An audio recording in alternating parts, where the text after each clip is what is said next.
Nous allons maintenant étudier les mécanismes de transfert de chaleur, comment la chaleur passe d'un corps à un autre corps. Si la chaleur passe d'un corps à un autre, il y aura donc variation de la quantité de chaleur, et nous exprimerons cette variation de quantité de chaleur à travers un terme qu'on appelle le flux thermique, qui est la dérivée par rapport au temps de la quantité de chaleur Q. Le premier mécanisme de transfert de chaleur est le rayonnement.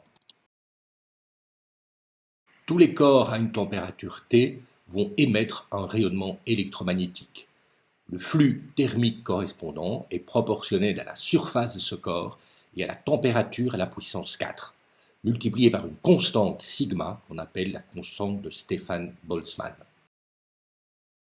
Une autre constante apparaît dans cette expression, c'est epsilon, qui s'appelle l'émissivité du corps. Elle est toujours plus petite ou égale à 1, et si elle est égale à 1, on dit que le corps rayonne comme un corps noir. Voici quelques exemples d'émissivité.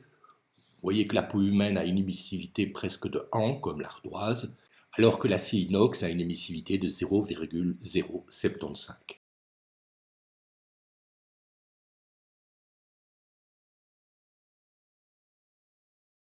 Essayons de concrétiser cela avec un petit exercice. Déterminer quel est le flux thermique d'un être humain à 37 degrés Celsius, qui a une masse de 75 kg, qui a une taille d'1,75 m, en sachant que la surface du corps obéit à une loi expérimentale donnée. Donc pour calculer le flux, il faut connaître la surface du corps et sa température. Alors calculons d'abord la surface, donc on utilise la loi qui est écrite dans l'énoncé, et on détermine ainsi que la surface de ce corps est approximativement de 1,9 m². Le flux thermique est donc sa surface, fois la constante de Stefan-Boltzmann, fois la température, attention, en Kelvin, à la puissance 4, ce qui nous donne 997 watts. Il ne faut pas oublier évidemment qu'un être humain généralement est dans un environnement et donc il reçoit aussi du rayonnement électromagnétique.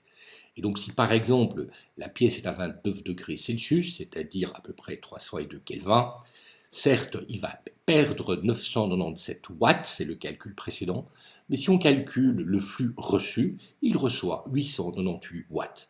C'est-à-dire que le bilan total, c'est qu'il perd seulement 99 watts par émission électromagnétique.